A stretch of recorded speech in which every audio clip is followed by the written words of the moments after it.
Tout de suite, c'est le bullshitomètre. Chaque jour, un expert de marché vient dégonfler, déconstruire un préjugé de marché, une idée reçue. Vincent Aurillac nous rejoint, il est le président d'Axilia. Bonjour Vincent. Bonjour Guillaume. L'ESG, l'investissement responsable, est en perte de vitesse. On l'entend beaucoup, c'est le dernier buzz du moment. Et vous foudroyez, Vincent, ce préjugé. C'est plus qu'en perte de vitesse. Il foudroie le préjugé. Vous l'entendez, le tonnerre ?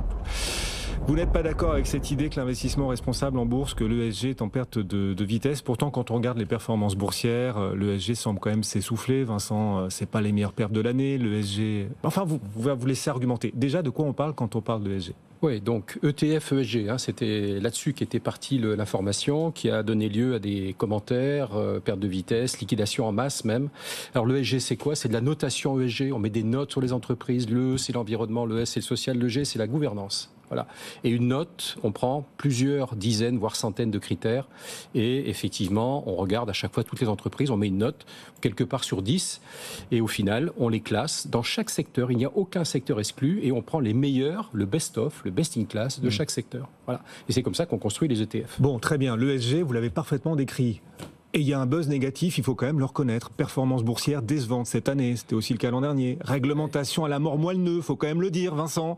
Trop de compliance, bref, l'ESG s'essouffle. Vous n'êtes pas d'accord avec cette idée ? Alors, on parle des ETF aux États-Unis. Tout est parti d'un article de Bloomberg qui faisait référence à 30 fermetures d'ESG.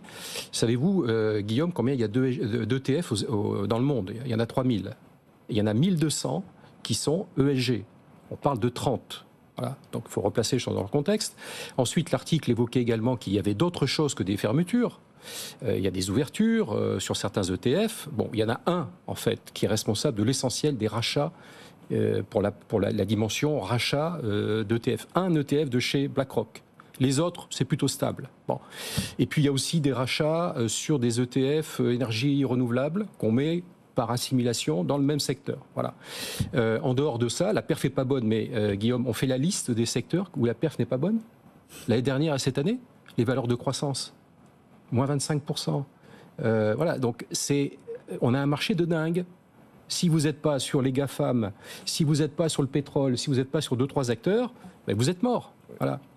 Oui, donc pour vous, l'ESG ne s'essouffle pas, mais en fait, on peut aussi se dire que ça dépend où. Là, il y a la réglementation SFDR c'est en Europe, qui est fragilisée, certes en Europe, c'est un signe d'essoufflement. Alors que l'Europe espérait imposer sa vision de l'ESG. De ce point de vue européen, est-ce qu'on ne peut pas penser que l'ESG s'essouffle ? C'est pire qu'un essoufflement. On vous met une réglementation, 2 ans après, on vous dit que ça ne marche plus. Et la Commission européenne nous fait passer un questionnaire, 44 pages.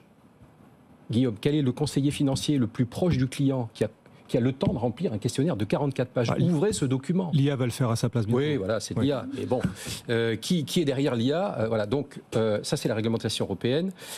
On a fait l'énorme erreur de ne pas définir ce qu'est une entreprise durable avant de définir ce qu'est la finance durable. Il n'y a pas de finance durable sans entreprise durable. C'est quand même bien des entreprises qu'on met dans les fonds. Il n'y a pas de construction, je dirais, dans une bulle, des fonds durables. Il n'y a que des entreprises durables. Donc, donnez-nous la définition, chère Commission européenne, donnez-nous la définition d'entreprise durable. Voilà. Et comme personne n'est d'accord, vous avez autant de définitions que d'agences extra-financières, autant de notes que de départements d'analyse extra-financière, c'est la cacophonie.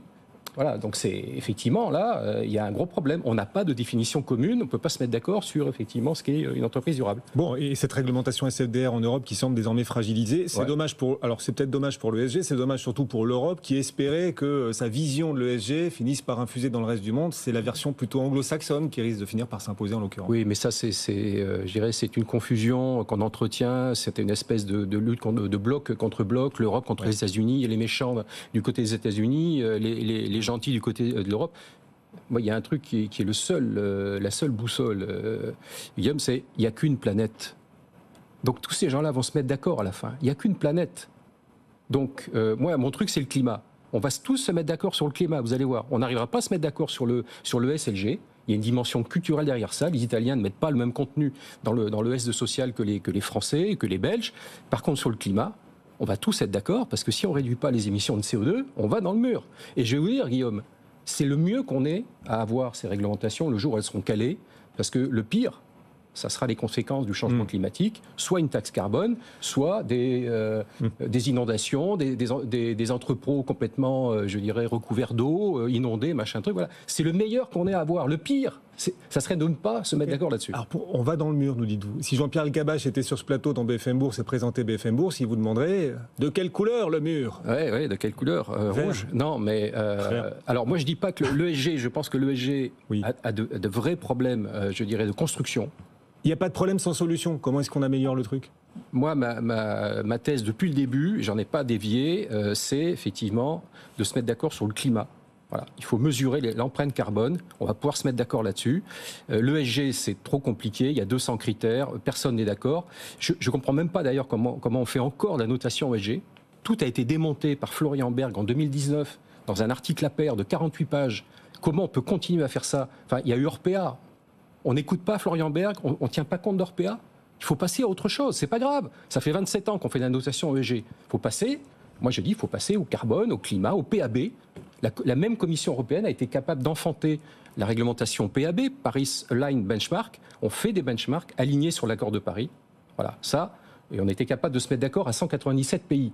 Sur l'ESG, on n'a toujours même pas commencé c'est pas parce que c'est sur le climat et la lutte contre le réchauffement qu'on a le plus de data et d'outils de mesure de l'efficacité des entreprises et de leur empreinte carbone qu'il faut abandonner les autres combats, celui pour la biodiversité, les questions sociales. Il faut pas rendre les armes, Mais non, faut pas rendre les armes. Mais Guillaume, il y a une corrélation de au moins 50% entre le climat et la biodiversité. Si vous protégez l'un, vous protégez l'autre. Je ne parle pas des arbres qu'on coupe en Amazonie, je parle des arbres qui n'arrivent plus à pousser parce qu'il fait trop chaud. Voilà, donc il y a une corrélation évidente. Le social, regardez en Libye quand tout est dévasté, vous pouvez faire du social. Et vous vous mettez dans une situation incroyablement compliquée. Voilà. Donc faisons du PAB, avançons là-dessus. Je peux vous dire que ça va secouer dans les branches. Hein, c'est le cas de le dire. Tout le monde n'y est pas, avec le décor. Oui. Oui, alors pour ceux qui nous suivent à la radio, BFM Business est aussi une télévision. Vous pouvez nous suivre en direct et vous voyez qu'on est dans une grande forêt. Là. Alors il vient de neiger, vous voyez, les arbres sont enneigés. Là, voilà. C'est un peu perturbant, mais j'ai l'impression d'être à la part du trône. Oui, c'est un peu. D'accord, ça donne un tout petit peu la nausée. Mais il y a une corrélation avec Alstom, non? Aucune. Là, pour le coup, c'est le mal de mer. En effet. Alstom, pourtant, c'est les trains. Pour le coup, c'est moins 38% le titre Alstom aujourd'hui. Là, je vous rejoins sur un point. Je dirais, le S de social, c'est très problématique. Et on le voit avec la défense, qui est un secteur que je suis, où on ne sait pas si c'est dans la taxonomie sociale ou pas. C'est vraiment un grand débat qui a été relancé avec la guerre en Ukraine. Ça reste très compliqué.